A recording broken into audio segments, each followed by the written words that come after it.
Welcome, good morning. So you join me in the main square in San Cristóbal in Mexico, in the south. We're about 150 miles from the Guatemalan border. You join me on the day the UK government has just announced that Mexico will join the red list. So that means that if you're here on holiday just now and you're trying to fly back in the next few weeks, if you don't leave before Sunday, you're going to have to pay over £2,000 for a government-issued quarantine hotel, because the whole of Mexico has been deemed as too unsafe because of COVID cases. So today we're going to have a walkabout, and we're going to look and see how people are acting towards this news and what life is like in general. Now, if I was to say to you, what is the distance between San Cristóbal and the south of Mexico and the US border? We'll go for Tijuana. If I asked you to take that distance and compare it to somewhere from London, what would you say? Would you say Manchester, Aberdeen? Would you go into Europe and say Paris? If I was to say that the distance from where I am in the south of Mexico to the US border is just under 2,500 miles, and if you travel 2,500 miles from London, you would get to the border between Turkey and Syria. Now obviously the whole of Europe isn't the same when it comes to COVID cases, so does it make sense to have this knee-jerk reaction to an entire country that's as big, if not bigger, than Europe? That's what we're going to look at today.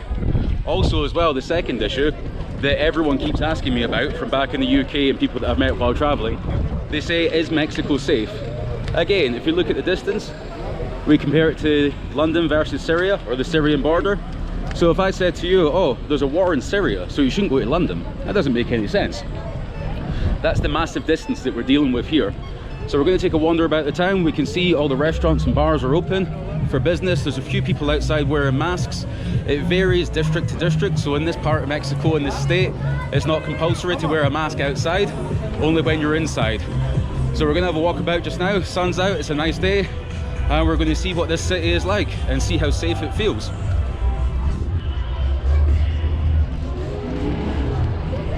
I've been walking for a matter of meters, and as you can see in a second behind me, we have the industrial complex that is Burger King.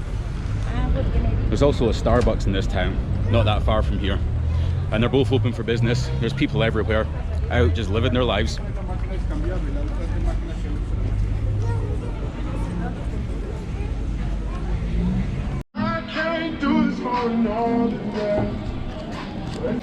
So just ahead of me we have a fleet of minibuses. They're called colectivos, vans like this, and they just ferry people back and forward to different parts of the city.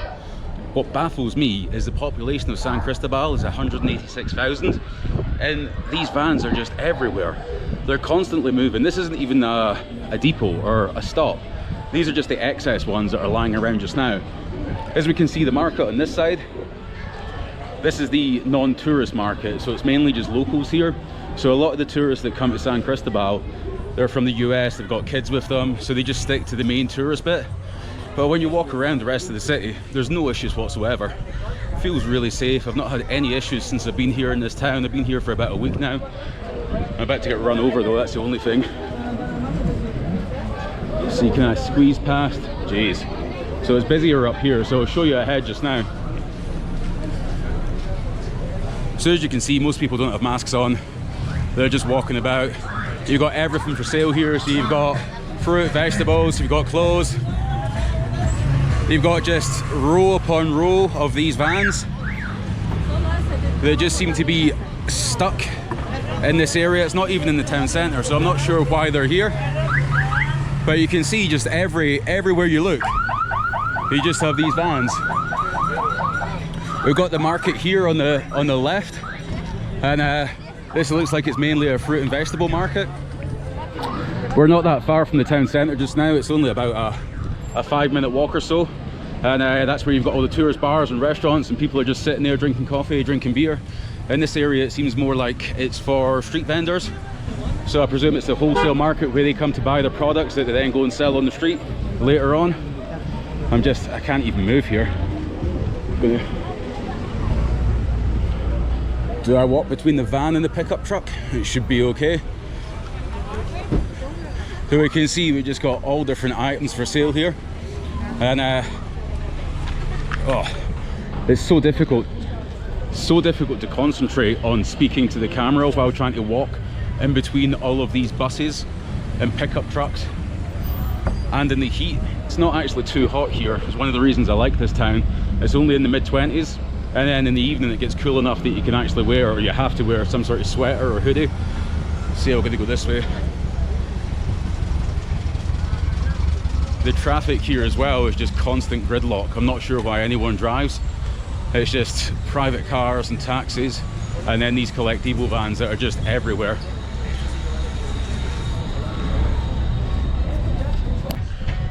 We're now back en route to the main town centre where all the tourists are, and even on the other side of the road, which is in the shade, there's so many tourists. Most of them look American. They're a bit older as well, like between 40 and 60. And yeah, they're walking in the shade, but I'm hardcore, so I'm out in the blazing sun because it means I get the whole footpath to myself. So I'll show you the view ahead just now. Oh, we've got a mini-wear Union Jack. That was another thing. So this morning, everyone in the hostel got the news at a similar time that the UK has upgraded Mexico to the red list, meaning that if you fly back from the UK as of Sunday, today is Wednesday, so as of Sunday, you got to spend 10 or 14 days, 11 days, whatever it is, in a quarantine hotel. So the hostel this morning was just full of English backpackers who came to Mexico because it was the only country that was open. Everyone that I've spoken to wanted to go to Thailand, Vietnam, Cambodia, India, various other places, but they all came to Mexico. The trouble that they're facing now is because of this change, it means they're having to book flights to fly home earlier, because a lot of them are effectively here in the gap year for 2 months, 6 weeks, until they go back to university. I'm fortunate, I'm here more longer term, so this change doesn't affect me. But I overheard at breakfast this morning 3 girls from somewhere in London, and they lost £600 each for their flights because they were supposed to fly out in 2 weeks time from Cancun. So they were supposed to enjoy the next 2 weeks in Mexico and then fly back. They've had to book flights to leave in the next 2 days, so they don't have to quarantine when they get back, which seems ridiculous, because if COVID cases are that bad, surely it should be an immediate change. And in Cancun, I think COVID apparently is more of an issue, but where we are just now, it doesn't seem to be that much of a problem. I've been staying in hostels in mixed dorms for the past 2 months with between 8 and 20 beds in each dorm, 1 bathroom between everyone, no social distancing whatsoever. You're going to the bar, you're sharing drinks, you're sharing food, you're using the same plates and cutlery that are getting washed in cold water. I've been fine. Everyone that I know has been fine. The only people that have had COVID are the ones who have had to take PCR tests in order to fly out, to fly into other countries, and they're like, oh, I've tested positive. I have no symptoms whatsoever, but now I need to isolate or quarantine for the next 14 days. If there wasn't any media coverage of COVID, there would be no indication whatsoever from what I've personally experienced in the last 2 months and the hundreds of people that I've spoken to. There would be no inclination whatsoever that there was actually anything wrong or anything afoot. Behind me just now is some street graffiti, and it was done by a guy who's known as Mushroom Man, and I'll show you the artwork just now. Definitely looks inspired by a mushroom trip, I would say. I'll cross the road and get a closer look. So we can see it's very intricate, there's a lot of detail, but it also looks just a bit mental. I think that if I was known locally as Mushroom Man, I would take that as a sign to maybe clean my act up a bit and do something else. But the whole of this area has got various forms of graffiti. It just continues on. So I don't know how many mushrooms he's taken or how long it's taken them to do, but it is quite impressive. I'm not sure about the quality of the work, but overall I quite like it. It adds a certain je ne sais quoi to the area. I mean, we've got, is this a dinosaur head?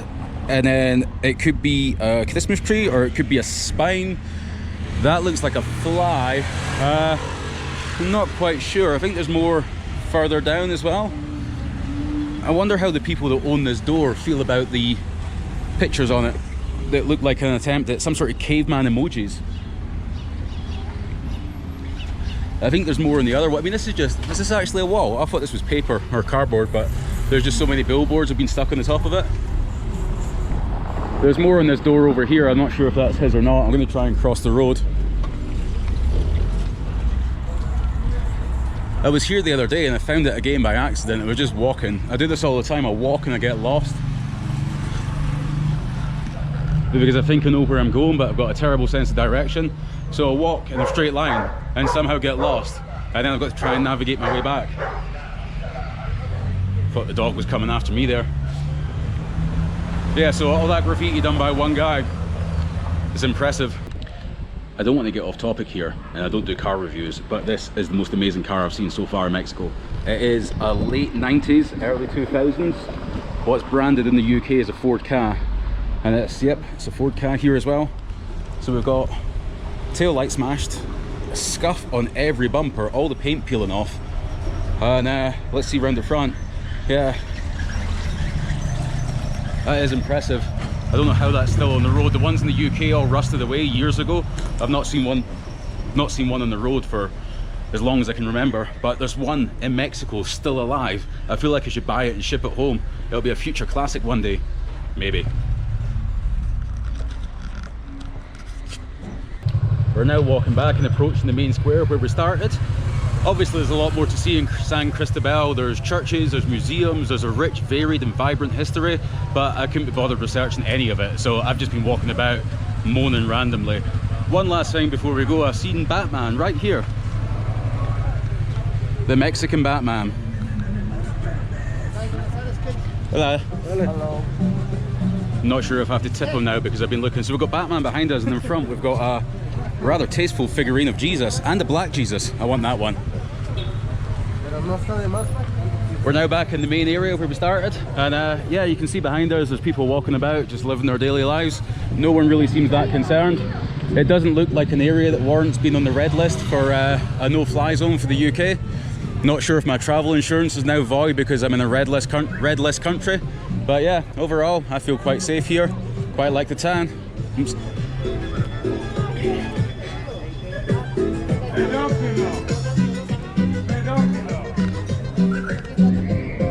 I think the music for the Batman soundtrack is the weirdest thing about that. I actually seen Batman there, or someone dressed as Batman. Isn't that weird? It's just everything that goes along with it. So I think that's us about done, or that's me about done. I'm nearly back at the hostel. And yeah, if you want to learn more about San Cristóbal, don't watch me because I don't know what I'm doing. I just walk about. You know that by now. See ya.